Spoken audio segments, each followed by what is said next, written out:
My dad told the wedding guests she's only a security guard. Then someone yelled, "Holy shit, she's on the news." And he dropped his champagne glass. There are moments in life that shatter everything you thought you knew, that force you to confront the deepest wounds.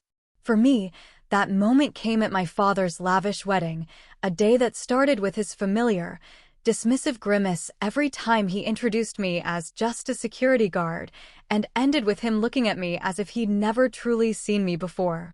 That look, when someone screamed my name and pointed to a TV screen, is seared into my memory, the exact second everything changed. My name is Samantha, and for 29 years, my father, Richard Williams, had built his entire world around status, appearances, and an almost brutal definition of success. He was a senior investment banker at one of New York's most prestigious firms, a man who measured worth in dollar signs and powerful connections. Our suburban home was always immaculate, our family vacations extravagant, our staged photos perfect for his office desk. But beneath that gleaming, polished exterior, our relationship was a constant, raw nerve of his impossible expectations. I often felt like a carefully placed prop in his meticulously curated life. I was only 12 when my parents finally divorced. My mother, Audrey, a kindergarten teacher who valued compassion over cutthroat competition, had simply reached her breaking point with his constant absence and emotional distance. Their values had drifted too far apart to ever truly reconnect.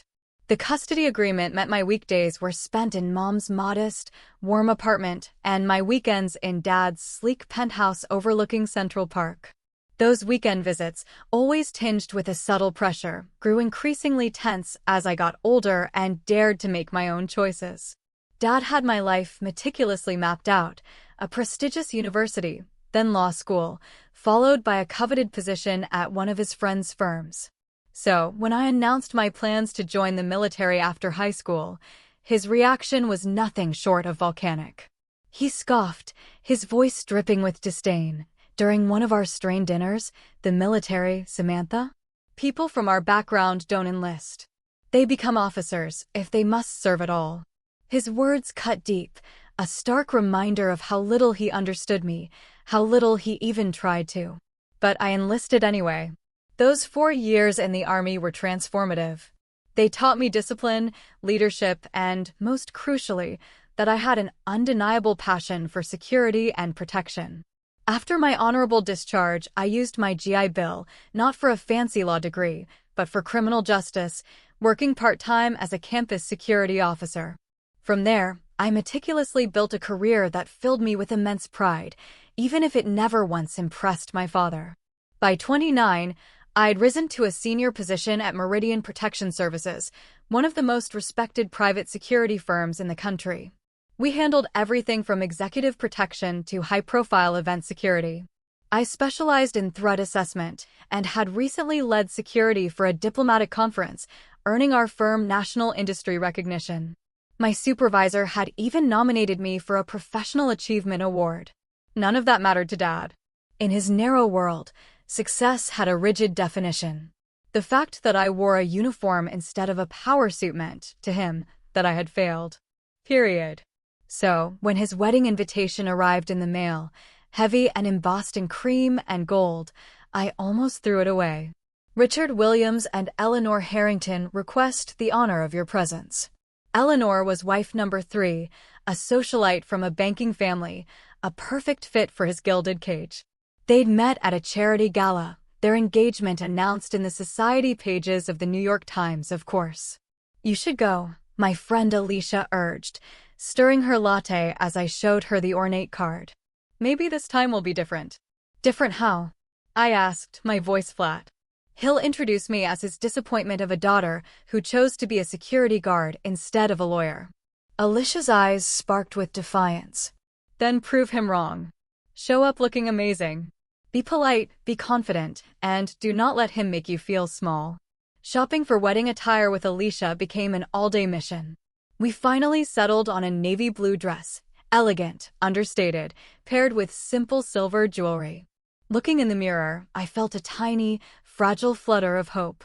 Maybe, just maybe, This time he would see me as the accomplished professional I was, not the daughter who had failed him. The night before the wedding, I called Mom for a much-needed dose of moral support. "Just remember, honey," she said, her voice soft but firm, "his inability to appreciate your choices is his failure, not yours. You've built a life that makes you proud, and that's what truly matters." I clung to those words as I packed my overnight bag for the luxury resort where the wedding would take place. Deep down, a small, irrational part of me still yearned for reconciliation, for some sign that my father could see my value beyond the career path he had chosen. It was that glimmer of hope that made me pack the invitation, book the train ticket, and prepare to face the judgment that I knew awaited me. What I couldn't have known then was just how dramatically this wedding weekend would change everything between us. The Rosewood Resort was a sprawling expanse of manicured gardens and pristine beach. As my taxi approached the grand main building, I spotted white tents gleaming in the distance, where I assumed the ceremony would take place. Even from afar, the elaborate floral arrangements and crystal decorations glittered under the midday sun. The lobby buzzed with wedding guests, many of whom I recognized from Dad's meticulously curated social circle. Women in designer sundresses with perfectly highlighted hair, men in tailored casual wear discussing stock options and real estate investments. Despite my carefully chosen outfit, I felt instantly, acutely out of place. "Samantha." My father's voice, booming and resonant, carried across the lobby. He approached with Eleanor on his arm, both looking as if they'd stepped straight out of a luxury lifestyle magazine. "You made it." His greeting was polite but distant, a quick cheek kiss that barely registered. Eleanor offered a practiced smile that never quite reached her eyes. "So glad you could join us," she murmured, her gaze already drifting to more important guests arriving behind me. "The rehearsal dinner is at 6 o'clock. Do make yourself comfortable until then." They moved on quickly, leaving me standing alone, holding my overnight bag like a shield. A bellhop appeared, mercifully, to take my luggage to my room, leaving me with hours to kill before the evening's events. The rehearsal dinner took place in a private dining room overlooking the ocean.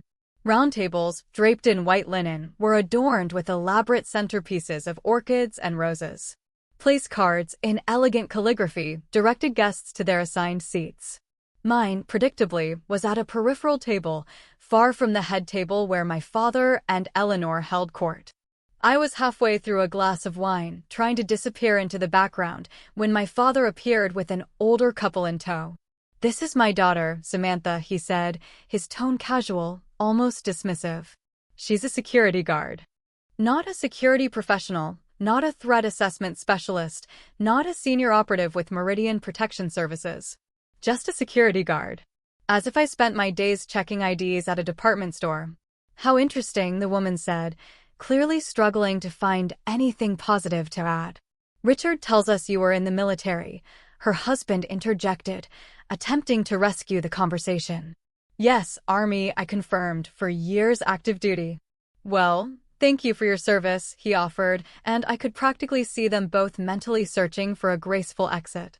My father, ever the social conductor, provided it. "Let me introduce you to Eleanor's brother. He just made partner at Goldman Sachs." As they walked away, I overheard the woman whisper, "A security guard?" With Richard's connections, she could have been anything. This scene repeated itself throughout the evening. Each introduction followed the same agonizing pattern. "My daughter Samantha, she's a security guard." Sometimes he'd add, "She chose a different path," with a slight shrug that communicated volumes of disappointment and a subtle suggestion of wasted potential. By the time dinner was served, I had been introduced to at least 15 people, each time reduced to my job title, stripped of all context and accomplishment. Each introduction chipped away at my resolve to stay for the entire weekend, eroding that fragile hope I'd carried. During the main course, I escaped to the restroom and texted Alicia, * "This was a mistake. He's introduced me as just a security guard to everyone. * Her reply came quickly, a lifeline. * Remember why you're proud of what you do. His opinion doesn't change your value. * When I returned to the dining room, I found myself seated next to the event photographer, perhaps the only other person there working in a service capacity like me. "Tough crowd," he commented quietly, nodding toward the table where my father held court. "You have no idea," I replied, a tired laugh escaping my lips. "I overheard one of your introductions," he admitted. "For what it's worth, security is way more important than what most of these people do. I'd rather have someone who can protect people than another investment banker." His unexpected kindness nearly brought me to tears. I managed a weak smile and thanked him for the quiet support. As the evening wore on, I retreated further into myself, sipping water instead of wine to stay clear-headed. The thought of leaving first thing in the morning, skipping the wedding entirely, became an increasingly tempting option. But something stubborn, something deep inside, kept me there. Perhaps it was pride or that tiny, persistent hope that tomorrow might somehow be different. What I didn't know then was just how different it would be, though not in any way I could have ever imagined. The wedding day dawned sunny and clear, almost mockingly perfect. The ceremony was scheduled for 4 p.m., with cocktails and a reception to follow. I spent the morning deliberately avoiding the wedding party, opting instead for a long, solitary walk on the beach and a quiet lunch on my room's balcony. By 3:30, guests began to gather in the garden, where rows of white chairs faced an elaborate floral arch. I slipped into a seat in the back row, exchanging polite nods with strangers who had no idea who I was. Better that way, I thought, than another humiliating introduction. It was during this pre-ceremony bustle that I first noticed something off. Working in security trains you to spot anomalies, things that just don't quite fit the pattern. A particular catering staff member caught my eye, not because of any dramatic behavior, but because of subtle inconsistencies. His uniform fit poorly compared to the others, and he seemed vaguely unfamiliar with standard service protocols. More tellingly, his eyes constantly scanned the crowd, not as someone looking to serve guests, but as someone assessing targets. At first, I tried to dismiss my concerns. Professional hazard, I told myself.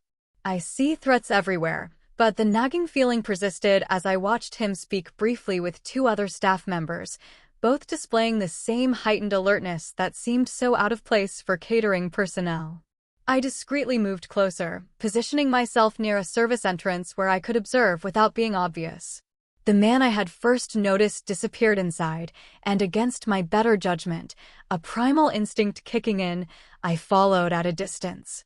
The service corridor led to a bustling kitchen area, filled with legitimate catering staff. The man I was following slipped through quickly and entered a storage room at the far end.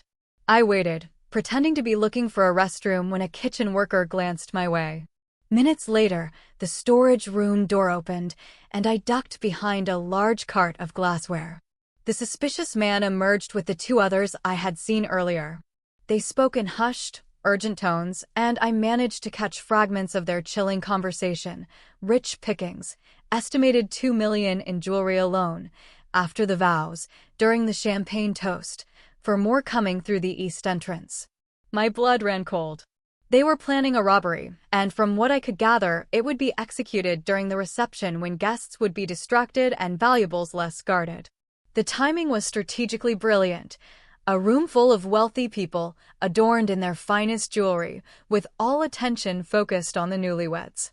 I retreated silently, my mind racing. My immediate instinct was to call the police, but I needed more information first. If these were just 3 individuals, venue security might handle it. But if they had 4 more coming, this was a coordinated operation that required immediate police intervention. Finding a quiet alcove, I placed a call to the local police, keeping my voice low as I identified myself as a security professional and outlined my concerns. The dispatcher assured me they would send officers to investigate discreetly, but it would take at least 20 minutes for them to arrive. Next, I located the venue's security office, a small room tucked away near the management offices. Inside, I found a single security guard monitoring camera feeds. "I need to speak with your supervisor immediately," I said, showing my Meridian Protection Services ID. "There is a credible security threat to the Williams-Harrington wedding." The guard, a man in his 50s named Carl, according to his name tag, looked skeptical but called his manager. Within minutes, I was explaining what I had observed to Michael Jenkins, the head of resort security. "We cannot disrupt the ceremony based on overheard conversation," he said, after listening to my assessment with a furrowed brow. "But I will place additional security personnel around the perimeter and alert staff to be vigilant." "The police are on their way," I informed him, "but they won't arrive for another 15 minutes at least. In the meantime, I suggest you position your team at all exits and have them watch for anyone matching the descriptions I provided." Jenkins nodded, finally impressed by my professional, no-nonsense approach. "Are you carrying?" he asked quietly. "No," I replied. "I'm a guest at the wedding." "The father of the bride hired additional security for the gift table and jewelry," he noted, checking his clipboard. "We have 2 armed guards positioned there already." The threat I overheard suggested multiple perpetrators, I warned, possibly 7 in total, with 4 yet to arrive. They mentioned the east entrance specifically. As Jenkins mobilized his team via radio, I returned to the ceremony, which was now beginning.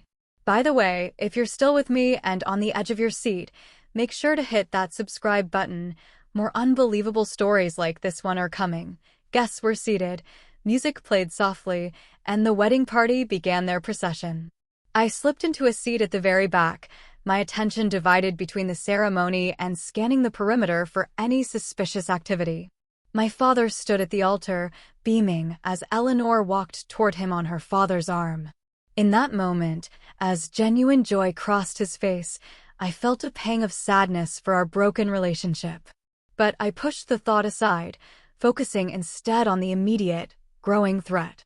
As the ceremony progressed, I noticed 2 unfamiliar men in catering uniforms positioning themselves near the gift table.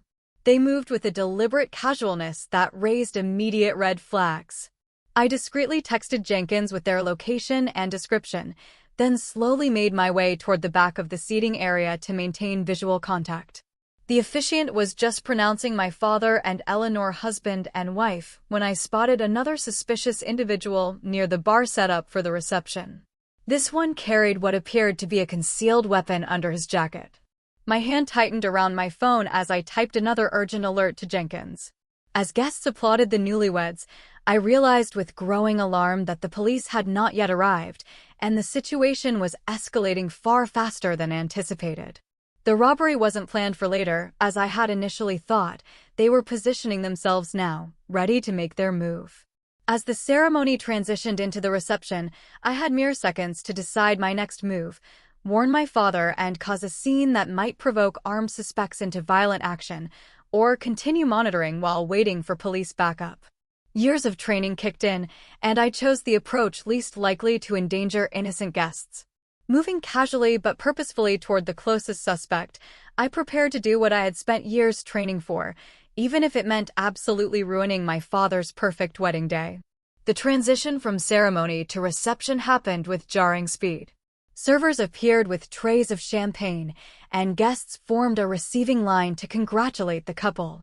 I maintained visual contact with the 3 suspects I had identified, noting with growing alarm that they were now communicating via discreet earpieces.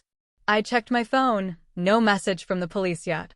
Jenkins had positioned his security team as I suggested, but they were vastly understaffed and under-equipped for what was coming.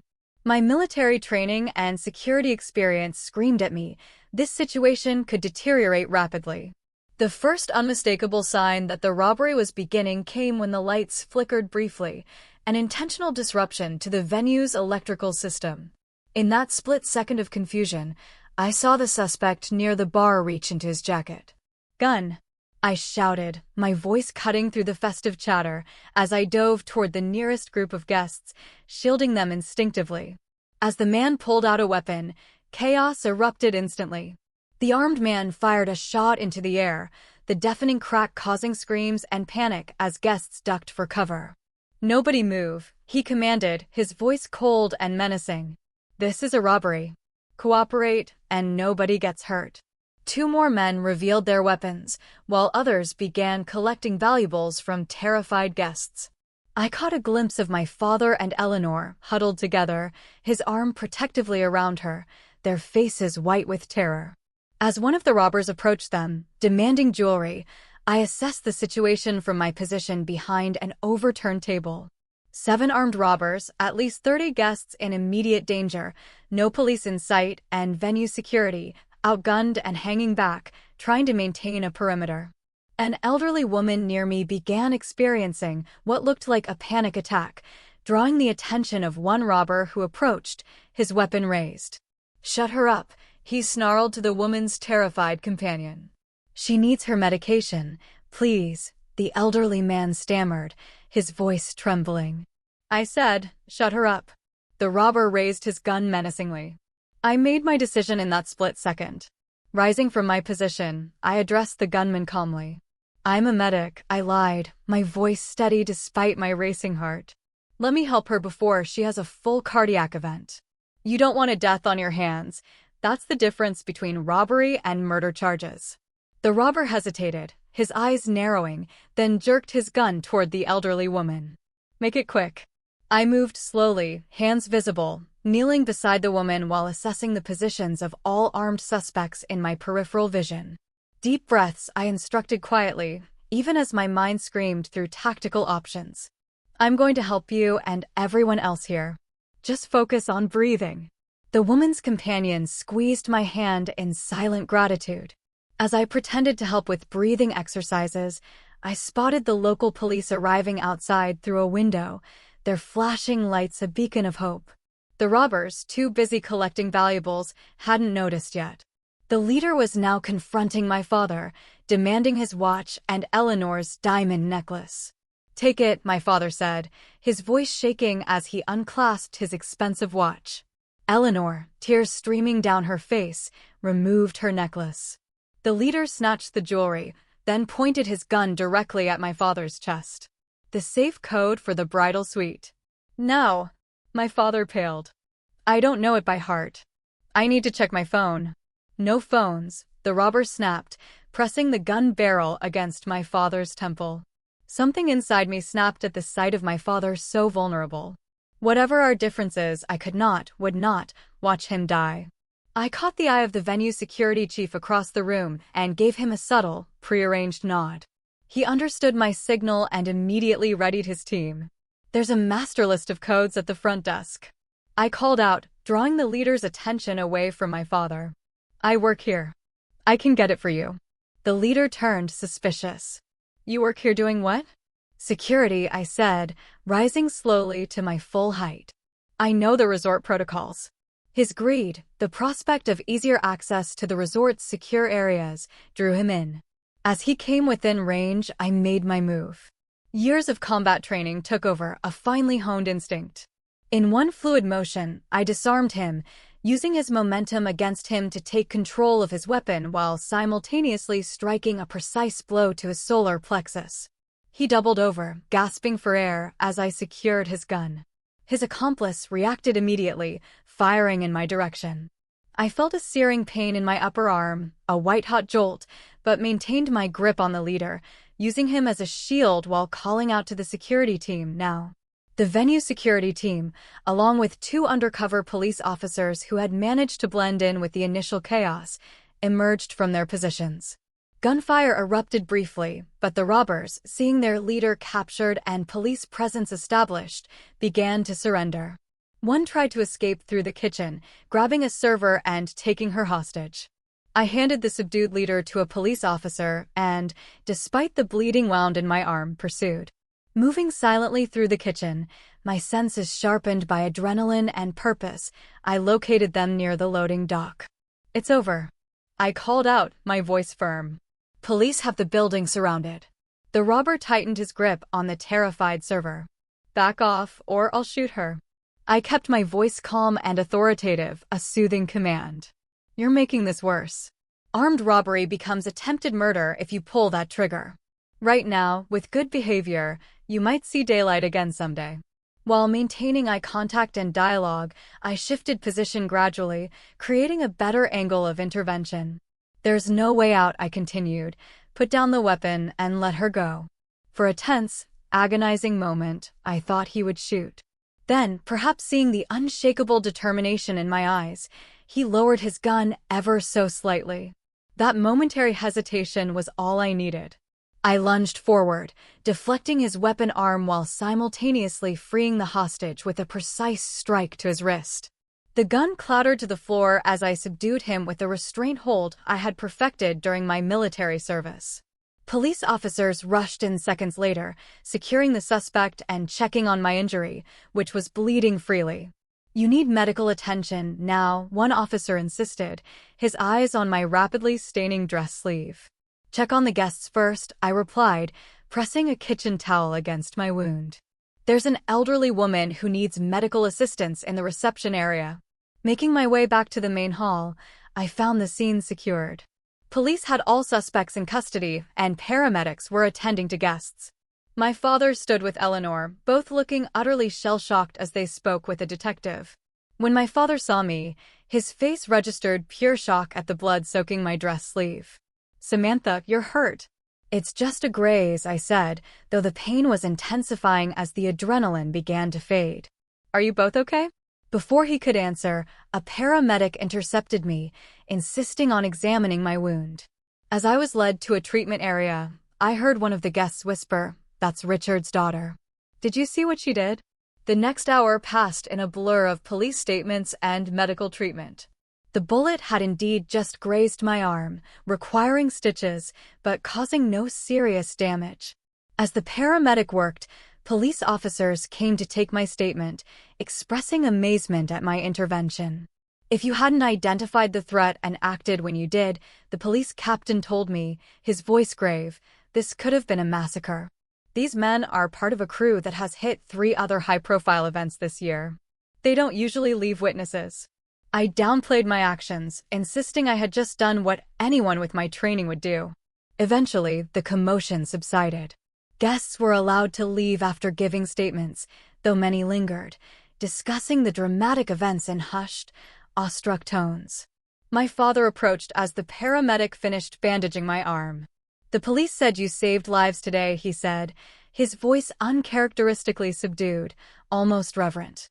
"Including possibly mine and Eleanor's." I didn't know how to respond.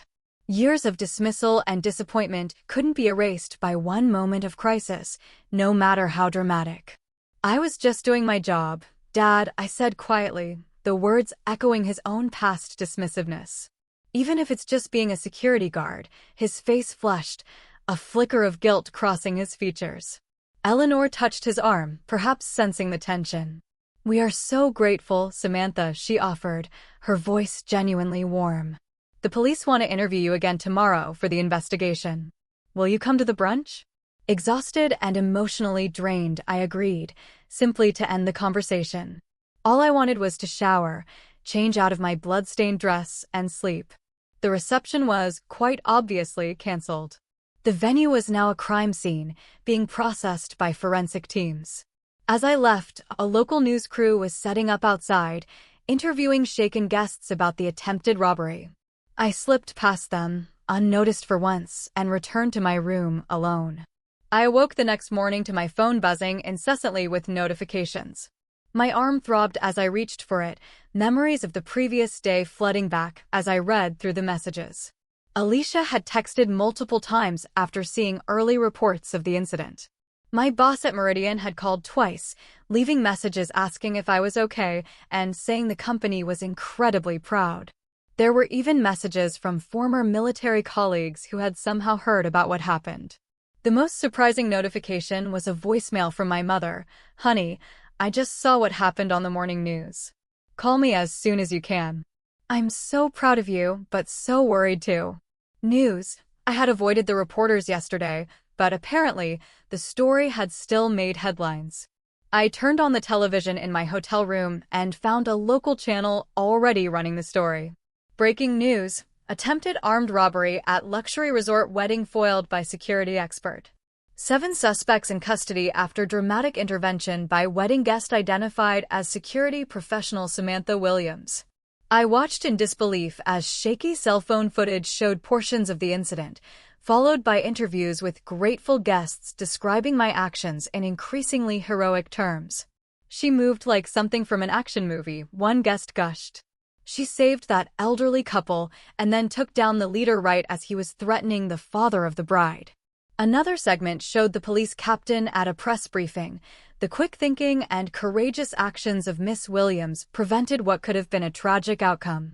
These suspects are part of a crime ring responsible for multiple armed robberies targeting high-profile events. Thanks to Miss Williams, they are now in custody and facing numerous felony charges. I turned off the television, feeling strangely detached from the person they were describing. In truth, I had just relied on my training and done what needed to be done. The alternative, standing by while armed criminals threatened innocent people, including my own father, was never an option. The bandage on my arm needed changing, and the hotel room felt suddenly claustrophobic. Despite my reluctance to face my father and his guests, I decided to attend the brunch, if only to give my statement to the detectives and then leave. After a careful shower that kept my bandaged arm dry, I dressed in the only other outfit I had packed, a simple black pantsuit I had brought just in case the rehearsal dinner had been more formal than expected.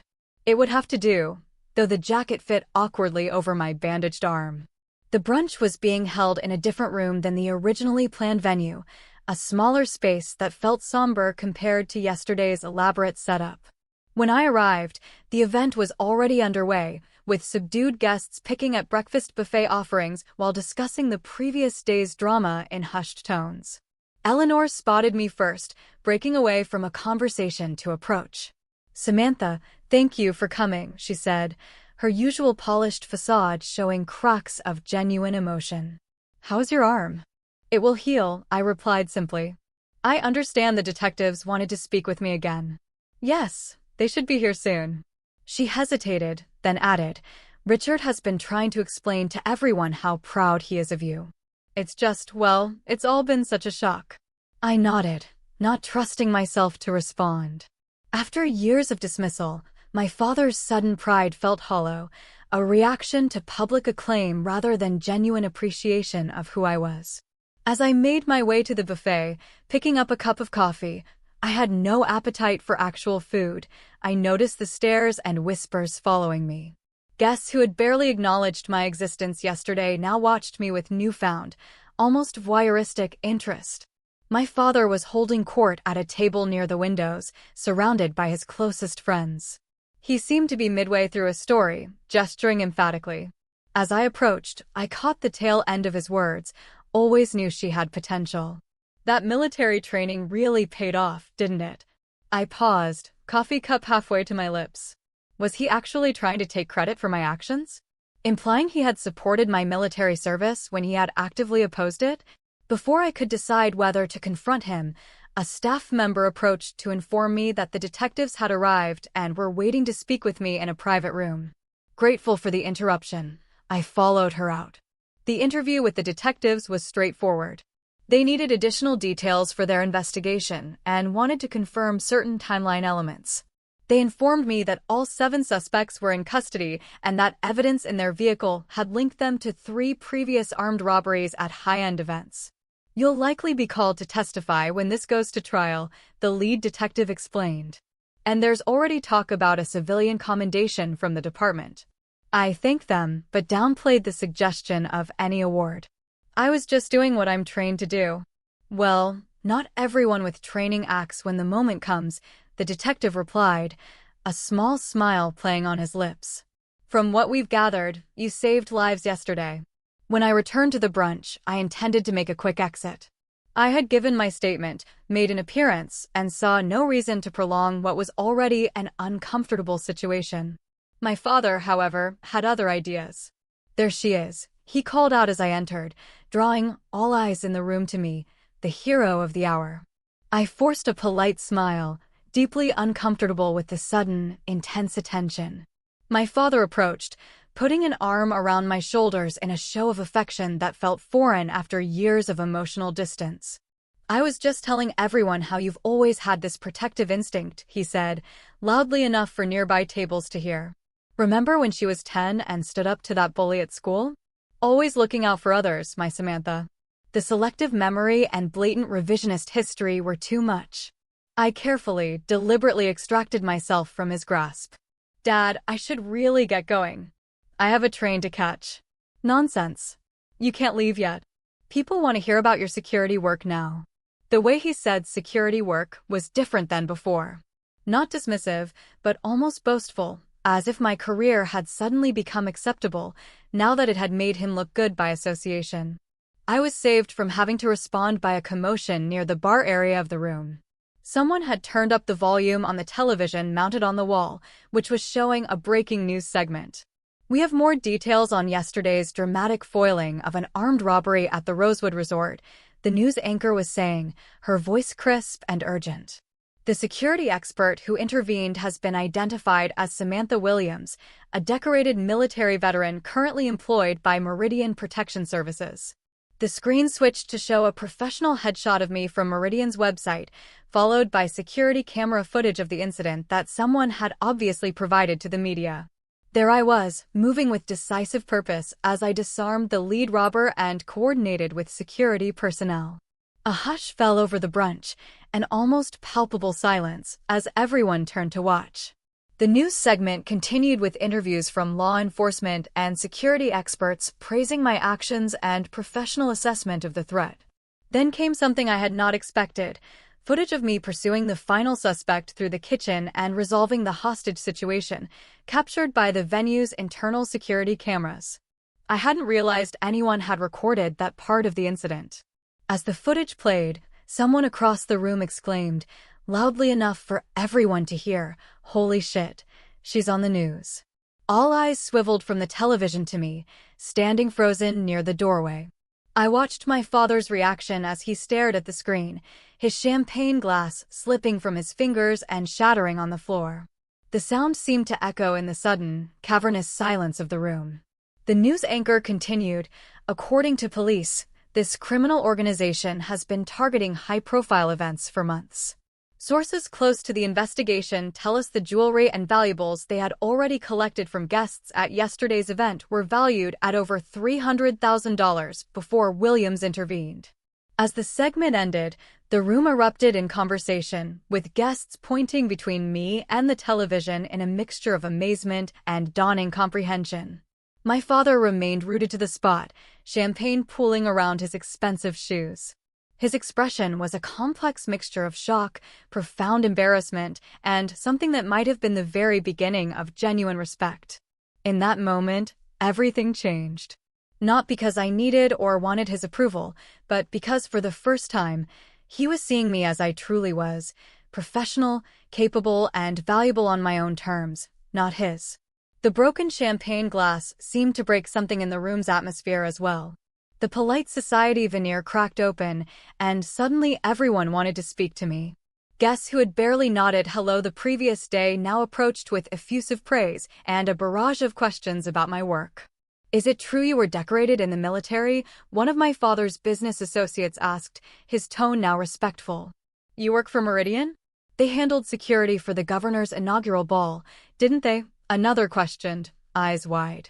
"The news said you spotted the threat before anything even happened." "How did you know?" a woman in expensive pearls inquired, leaning in intently. I answered politely, but briefly, increasingly uncomfortable with the overwhelming attention. This was not how I had imagined this weekend going. I had prepared myself for dismissal and disappointment, not for becoming the unexpected center of attention. My father had not moved from his spot by the broken glass, though someone had come to clean up the mess. Eleanor stood beside him, whispering something in his ear as he continued to stare in my direction. "If you'll excuse me," I said to the group that had gathered around me. "I need to speak with my father." As I approached him, I saw something I had rarely witnessed in my entire life, Richard Williams, at a complete loss for words. He opened his mouth, then closed it again, uncharacteristically uncertain. "Dad," I said simply, cutting through the noise. "Samantha," he replied, his voice unusually rough, almost hoarse. I didn't realize. The news report said you're up for a Civilian Bravery Award." "Apparently so," I confirmed, though that was never my intention. "And you work for Meridian? They're the top firm in the industry." "Yes, for 3 years now. I mentioned it at Christmas dinner last year, but you were discussing the stock market with Uncle Robert." He had the grace to look genuinely embarrassed. "I see." Eleanor gently squeezed his arm. "Richard, perhaps you and Samantha should talk privately." He nodded, motioning toward a small alcove away from the main brunch area. As we walked, I noticed the room had divided its attention between us and the television, which was now showing follow-up coverage about the foiled robbery. "The news is saying you saved lives," my father said, once we were relatively alone, his voice softer than I'd heard it in years. "Including mine and Eleanor's." "I did what needed to be done," I replied evenly, no judgment in my tone, just fact. "I have been." He hesitated, searching for words, "uninformed about your career." "Uninformed?" I couldn't help the sharp edge that crept into my voice. "Dad, you have been actively dismissive. You introduced me as just a security guard to everyone at this wedding." He winced, a visible pang of regret. "I didn't understand the nature of your work." "You never asked," I pointed out, the raw truth finally pouring out. "Not once in 7 years have you shown any interest in what I actually do. You decided my career was beneath you, and that was that." He looked genuinely surprised. "I thought you were working minimum wage security jobs, mall security, or nightclub bouncer work. And that would make it okay to dismiss me?" I pressed, "To make me feel small in front of your friends?" The question hung between us, heavy and unspoken. On the television, visible over his shoulder, they were now showing my professional biography: Army veteran, criminal justice degree, specialized training in threat assessment and VIP protection, leadership role at one of the most prestigious security firms in the country. My father's eyes followed mine to the screen. "You protect important people," he said slowly, as if realizing something for the very first time. "Yes, among other things." "Important people like me," he continued, the irony not lost on either of us. "Yes, Dad. People exactly like you." The weight of that statement settled over us. For years, he had dismissed my career as insignificant. Yet, it was precisely that career that had saved him and everyone he cared about from a potentially deadly situation. Before he could respond, a resort staff member approached us. "Miss Williams, there are some media representatives asking to speak with you.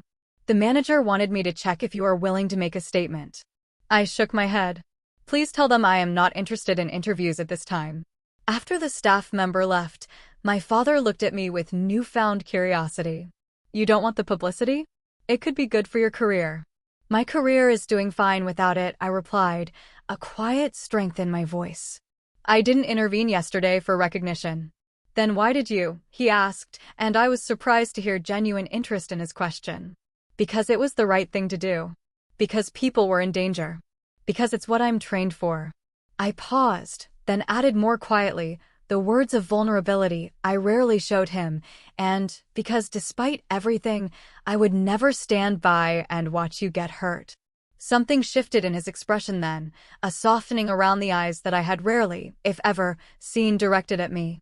"Samantha, I owe you an apology. Not just for yesterday, but for years of misunderstanding." It was a start, though misunderstanding hardly covered the years of dismissal and disappointment. Before I could respond, the television volume suddenly increased again as someone turned it up to hear the latest update. "We are now learning more about Samantha Williams, the security expert who prevented what could have been a tragic outcome at yesterday's resort wedding," the anchor was saying. According to Meridian Protection Services, Williams recently led security for the International Finance Summit, protecting over 30 high-level executives and government officials. She has received multiple commendations for her work in threat assessment and is considered one of the rising stars in the private security industry. The camera cut to my boss, Martin Chin, standing outside Meridian's headquarters. "Samantha exemplifies the highest standards of our profession," he was saying. "Her actions yesterday demonstrate the level of training and commitment our team brings to every assignment. We are incredibly proud of her quick thinking and courage under pressure." The brunch room had fallen silent again, all eyes moving between the television and me. I felt my face flush with a mix of embarrassment at being the center of attention, but also with a strange, deep sense of vindication. For years, I had carried the invisible weight of my father's disappointment, sometimes even questioning my own choices despite my outward success.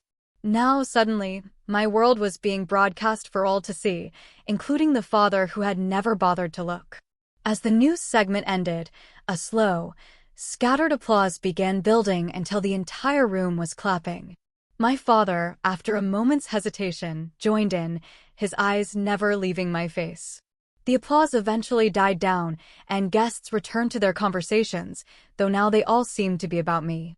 I turned back to my father, finding him watching me with an expression I couldn't quite read, a complex mixture of awe, regret, and something akin to awe. "I think I should go," I said. "This is supposed to be your and Eleanor's celebration, not whatever this has become."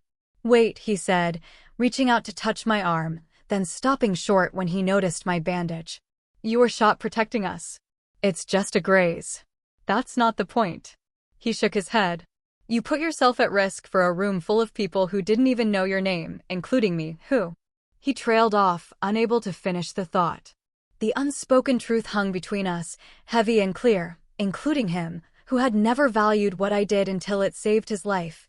"Dad, we don't need to do this now," I said suddenly, exhausted by the emotional weight of it all. "You should get back to your guests. We can talk another time." "No," he said firmly, a new resolve in his voice. "We have put off this conversation for too long already." "I have put it off." He glanced around at the crowded room. "But you're right. This is not the place. Will you meet me this afternoon before you leave? Just the two of us." I hesitated, then nodded.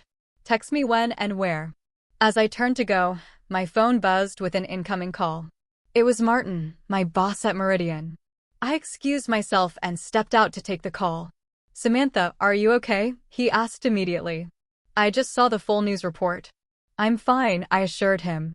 "Minor injury, but nothing serious. The company wants to issue a formal statement about your actions." The phone has been ringing off the hook with media inquiries and, more importantly, new client interest. "What you did is exactly what we train for, but rarely get to demonstrate so publicly." I sighed. "I understand, but I'd rather not become the face of the company over this." "I respect that," Martin said, his voice lowering. "But there's something else. The CEO wants to meet with you when you get back. Between us, I think there's a promotion coming your way. Your actions reflected everything Meridian stands for." After ending the call, I stood in the hallway, processing everything. In the span of 24 hours, my entire relationship with my father had been upended. I had become a minor news story, and my career appeared to be taking a significant leap forward. It was a lot to take in. But as I had learned, both in the military and in my security work, sometimes the most important moments come when we least expect them. The question now was what to do with this one. My father texted me to meet at a quiet bar on the resort's top floor, far away from the remaining wedding guests. When I arrived, he was already there, sitting alone at a corner table overlooking the ocean. 2 untouched drinks sat on the table. "Club soda with lime," he said, nodding to one of the glasses as I approached. "I remembered you don't drink on duty. And I figured with everything that happened." "Thank you," I said, genuinely surprised by the thoughtfulness. It was a small thing, but significant, coming from a man who had rarely paid attention to my preferences. We sat in awkward silence for a moment before he spoke.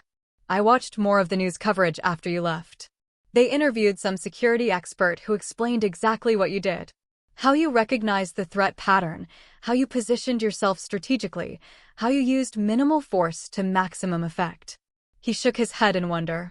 "It was like hearing about a stranger, except it was my daughter." "That's the problem, Dad," I said quietly, the raw truth finally given voice. "I've never been a stranger. I've been right here. You just never looked." He flinched as if I had struck him. "I deserve that." "This isn't about what you deserve," I replied, my voice steady. "It's about recognition, basic human recognition of who I am and what matters to me." He nodded slowly. "I always thought I knew what was best for you. The path that would give you the most opportunities, the most security." "Financial security isn't the only kind of security," I pointed out. "And following someone else's dream is never as fulfilling as pursuing your own." "I see that now." He took a deep breath. "Yesterday, when that man had a gun to my head, do you know what I thought about? Not the firm, not the stock portfolio, not the vacation homes. I thought about you and your mother, and how I had wasted so much time on things that suddenly didn't matter at all." I remained silent, letting him continue. And then there you were, stepping up, taking control of a situation that had professional security guards backing away. You were magnificent, Samantha. Not because you were on the news or because people are calling you a hero, but because you were completely yourself, confident, capable, calm under pressure. He looked down at his untouched drink. I have never been prouder in my life, and I have never felt more ashamed of how little I have understood or supported you. The words I had longed to hear for years now landed with surprising weight. Part of me wanted to accept this sudden validation and move forward, but another part recognized the need for complete honesty if we were ever to truly rebuild our relationship. Dad, I appreciate that. I really do. But I need you to understand something. I didn't become who I am overnight. I didn't suddenly transform into someone worthy of your respect because I was on the news or because I prevented a robbery at your wedding. I have been this person all along. Dedicated, skilled, committed to something I believe in. The only thing that changed was your perception. He nodded, accepting the truth of my words, a quiet understanding dawning in his eyes. You're right. And I cannot take back the years of dismissal or the damage that caused. I can only tell you that my eyes are open now, and I would like the chance to really know my daughter, the real one, not the one I imagined you should be. That would be a start, I acknowledged. Your mother always said you knew your own mind better than anyone, he admitted with a small, wistful smile. She told me years ago that fighting your nature would only drive you away. She was right about that, as she was about many things. The mention of my mother brought a question to mind. Have you spoken to Mom since yesterday? Yes, briefly. She called after seeing the news. His expression softened. She reminded me, rather forcefully, that she has been attending your professional awards ceremonies for years without me. I couldn't help but smile, imagining my mother's blunt, loving reminder. There's one more thing I need to say, my father continued, his tone serious again.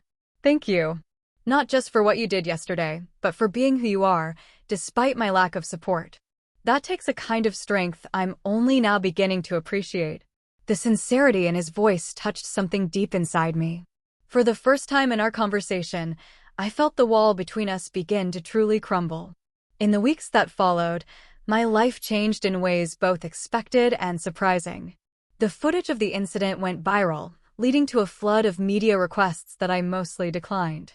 Meridian Protection Services did promote me, placing me in charge of a new division focused on event security and threat assessment training. My injury healed cleanly, leaving only a small scar that I sometimes caught myself touching during stressful moments, a quiet reminder of what I was capable of when it mattered most. Professional recognition came in forms I had not anticipated. I received the Civilian Bravery Award the police captain had mentioned, presented at a ceremony attended by both my mother and, to my surprise, my father. Several security industry publications ran profiles on me, and I was invited to speak at conferences about threat identification and intervention strategies. More meaningful than the public acknowledgement, however, were the private changes. My relationship with my father entered a new phase, tentative at first, then gradually more genuine as he made concerted efforts to understand my world. He asked questions about my work, listened to the answers with real interest, and even attended a demonstration of tactical response techniques my team had developed. When a major financial magazine included me in their 40 under 40 list of security professionals, he proudly framed the article and displayed it prominently in his office, right alongside his own towering achievements. 6 months after the wedding, he visited my apartment for dinner, something he had never done before. As we sat at my small kitchen table, he looked around at the modest space with new eyes. You know, he said, a reflective tone in his voice, I always equated success with a certain lifestyle. Big house, expensive car, exclusive address. I know, I replied, serving the pasta I had made. That's why my choices confused you so much. He nodded. But looking at your life now, I see a different kind of success. You have purpose, respect from your peers, work that makes a tangible difference in the world. He hesitated, then added, his voice tinged with humility, you have integrity. That's worth more than any corner office. I smiled, recognizing the profound significance of those words coming from a man who had spent decades chasing corner offices and country club memberships. Does this mean you'll stop sending me listings for law school programs? I teased. He laughed, a genuine, hearty sound I had heard too rarely. I think I can safely say your current career path is working out just fine. My healing journey extended beyond my relationship with my father. The incident forced me to confront the ways I had internalized his dismissal, sometimes doubting my own choices despite my outward success. Through therapy and deep reflection, I began to fully embrace my path, not in reaction to his disapproval, but as a positive, deliberate choice that aligned perfectly with my values and strengths. I learned that true security comes not from others' validation, but from living authentically. The recognition my father finally gave me was welcome, a beautiful gift, but I no longer needed it to feel complete. 1 year after the wedding incident, I received an unexpected call from Eleanor. She and my father were hosting a charity gala benefiting first responders, and they wanted me to speak about the importance of security training and emergency preparedness. "Your father is really proud of you," she said, her tone warmer than I had ever heard it. "He tells everyone about your work now. It's actually quite sweet." At the gala, standing at the podium, looking out at a room full of people, including my father, I reflected on how dramatically life can change when we stay true to ourselves, even when those closest to us cannot see our value. Security is not just about protection, I told the audience. It is about creating spaces where people can thrive without fear. Sometimes that means physical safety, but often it means something deeper, a sense of being valued for exactly who you are. I caught my father's eye as I spoke those words, and the look of understanding that passed between us was worth more than any headline or award. Life is rarely as dramatic as those moments at my father's wedding. But the lessons from that day continued to guide me. I learned that sometimes we must save ourselves before we can save others. That recognition often comes from unexpected places, and that it is never too late to rebuild what has been broken. I still work in security, still put myself between danger and those who need protection. But now I do so with the complete knowledge that my path is valid, valuable, and entirely my own. Have you ever had a moment when someone finally saw your true value after dismissing you for years? Or have you experienced a dramatic event that fundamentally changed a difficult relationship in your life? Tell me what you think in the comments below. I really want to know. Thanks for watching. Take care. Good luck.